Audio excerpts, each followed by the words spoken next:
We're heading now to Gizeh, which is just north of Saqqara. We are still in the Old Kingdom. Ignore that number there.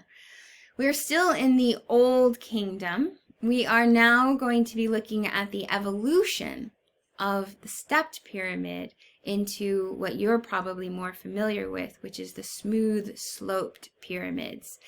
There were many of these pyramids built, but we are going to look at the, quote, 3 great pyramids of Egypt, or as your title just says there, the Great Pyramids at Gizeh. These great pyramids, great because they're massive, are tombs to 3 kings, Khufu, Khafre, and Menkaure. To help you remember, Khufu, Khafre, and Menkaure are related. Khufu is the grandpa, Khafre is the dad, and Menkaure is the grandson. And each of them served as kings during the ancient Egyptian empire world. The construction on these tombs is mind-boggling. Even now, we are not sure how they happened. The construction project began for Khufu, the oldest, the grandpa, and it represents not only a symbol of their understanding that he is a god here on earth, but also the architectural evolution that began with the mastaba to the stepped pyramid. Now, these new style sloped pyramids still continue the idea of the Ka, the soul that would rise up. It would just rise up on this angle into the heavens beyond. Another insane fact about these pyramids is that all 3 of them were made within 75 years. What? Yeah, the whole project took less than 75 years to complete. We estimate that it took about 70,000 plus workmen, laborers each. So each pyramid required about 70,000 workers on it. Analysis of the structures show that they were constructed seasonally during summer flooding, is what we think. Why? Well, okay. I think this is so interesting, so I'm going to tell you. Many people have the misconception that the pyramids were built using slave labor. Evidence has shown through archaeological records and analysis of everyday living quarters that there were slaves in the ancient Egyptian world. There were all over in many different societies and cultures, and we're going to look at a lot of them in this class. But the slave labor force in ancient Egypt, which was not based on race, but more like indentured servants or servitude, there were not enough slaves to amount to the labor force required to create just one of these pyramids. So this had to have been from the people themselves, rather than slave labor. What historians assume this to have been was built by the Egyptians during flood season. Why flood season? Because there's nothing for them to do.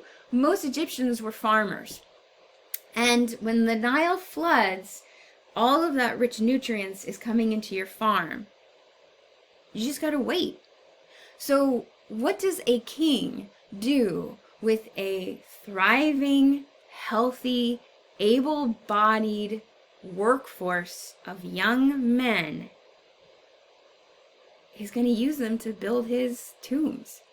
You don't want them to start hanging out and not listening to you. You don't want them to rise up against you. So you keep them occupied. While their farmland is in the natural good flooding, they are then redirecting their time and energy to build these temples, these tombs. So, and that's what we see, is that analysis shows that these were built seasonally over periods of time, where there would be lots of construction and then very little construction. The labor force is not only practical, but it shows their religious psychology, that the people believed the pharaoh, the king, to be a living God, and it would only be proper to grant him eternal life in such an elaborate tomb. So we see this transition from the stepped pyramid into the smooth pyramids. The smooth pyramids still maintain the interior burial shaft structure. The bodies would have been beneath. Sometimes people think that they're like in the center of these structures here, but no, oftentimes they're more likely placed at the bottom or beneath.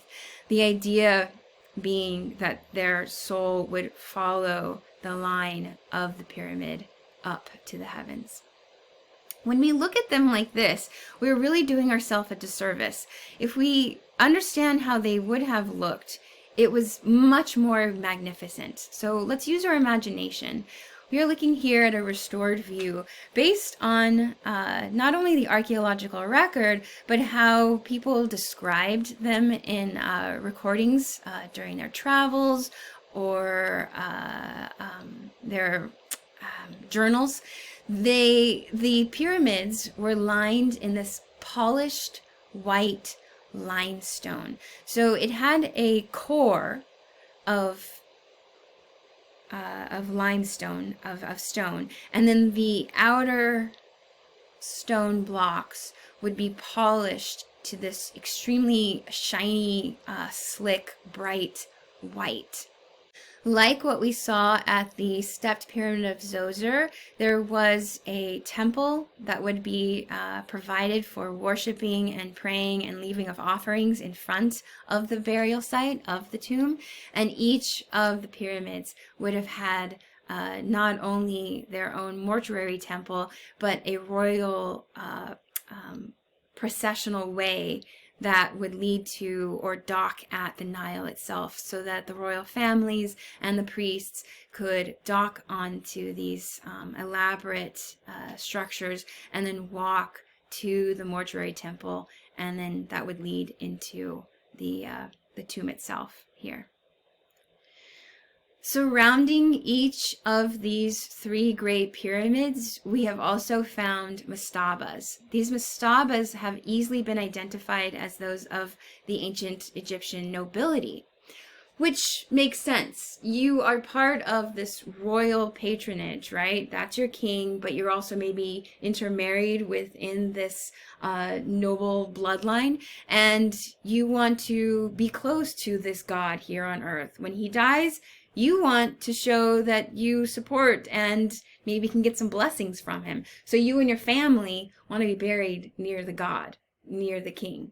And this concept of being buried near sacred sites, it still continues today. We see these in the chapels and tombs within Christian churches even, right? So we have this neighborhood of the dead around these three great temples. In fact, when the Greeks came and took over this area, they would call these necropolises.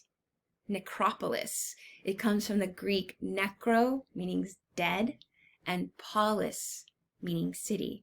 So a necropolis is a city of the dead. And that's what these sites really felt like. You would just have mastabas after mastabas after mastabas with pyramids, all with the dead in these nice, tight, almost road-like pathways. Necropolis. Here's another view of how these royal processions would lead from the Nile to the mortuary temples themselves. And again, there's Khufu, in the middle is Khafre, and then Menkares is the smallest, and his three queens, their smaller temples still remain. The temple structures around Khafre and Khufu's. Khufu, he originally had 3 pyramids, his wives, and Khafre's wife was over here. These have all been fairly ransacked and destroyed, and are not and as intact as Menkare's wife's temples, or tombs. Oh, my goodness gracious. We're going to get into the relationship of the kings and the queens in our next artwork, our next video. But let's talk about the construction of the pyramids themselves. One of the reasons why these are so mind-blowing is because we know, based on their technology, that they did not have wheels.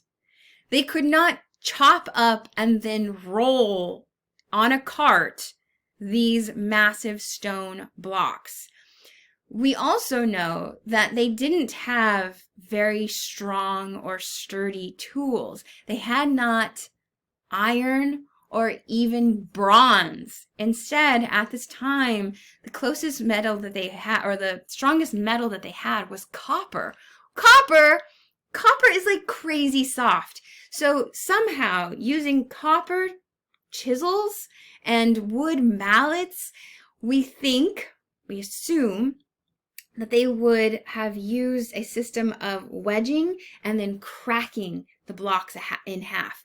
And then, because these were being built during the summer flood months, the sand was really slippery. It was all mud, right? So they most likely would have created these slick, almost like slip and slides, that they would have then pulleyed or pulled the stone blocks down. Oh, not aliens. I don't even want to hear you say that these were made by aliens. Just stop. Okay? It was not aliens. Okay. We see through archaeological evidence that they used some kind of a ramp and rope system. So the workers would line the slippery mud and then pull the blocks up these elevated ramps and create the pyramid almost in like a spiral formation, and then smooth it out. To give you some facts about these pyramids here, just to give you a sense of scale, these are people in front of it. In the recent past, pre-COVID and pre the turmoil, the governmental turmoil that's happening in Egypt right now, tourists would be able to come up to and onto the first few levels of the pyramids themselves. So what they're doing here is not like vandalism. This was allowed. There's a certain height, though, that you're not allowed to go past. And I like this picture because it shows you the height of each of these blocks. Each of these blocks is massive. So again, thinking about how they were able to put these together, especially considering that most of these blocks, the seam is so tight, you cannot fit even a piece of paper through those seams. So we don't know how they got these blocks to be so close together. We don't know how they were able to transport them and move them up and around to create these. And to give you some facts about the largest of the temples. The largest of the temples is Khufu's. If we were to measure out the original base of this temple, it was 775 feet on one side of the base. A pyramid has 4 sides. The base, that 4-sided square, it covers 13 acres. 13 acres is the base of this pyramid. Originally, it was 480 feet tall. Now, you might be asking, Ms. Cortez, why do you say originally? It's still there. Well, remember, it had that veneer, that polished limestone shell. With that polished limestone shell, it would have reached a height of 480 feet. We think it's made up of about 2.3 million blocks. and each block averages 2.5 tons. I laugh because it's insane. It's insane. Now, I'm going to put a YouTube video underneath this video, and it's of a young college student from Germany who decided to break the law and climb up the top of the pyramid of Khafre. I think it was Khafre. I think he climbed up Khafre's, not Khufu's. Another element that I like to share about the construction, and I mentioned slave labor. Another element to help us debunk the idea of slave labor or aliens is that archaeologists, when they were analyzing these large blocks, trying to figure out how they were constructed, we have found scrawls on the blocks from the construction crews themselves. And the construction crews leave basically graffiti that identifies them, saying things like, done by the vigorous team, or block put here by the enduring team. What this shows is there were team camaraderie and maybe some competition between teams, and they all were serving the greater good. There was a pride in their accomplishments in constructing these massive temples. Here we are looking at a diagram of the temple itself, and we're looking at the chambers. The king's chamber for is it Khafre? Is it Khufu's? I can't remember. Is here, and it's Khafre's, and it's completely devoid of any ornamentation, any of the walls, decorations. All of it is gone, and it has been looted in the ancient world. After the fall of the Egyptians, when these men are no longer seen as gods here on earth, then their temples and their tombs are raided and destroyed. And so we can only imagine what would have been inside of Khafre's tomb. An exciting find, though.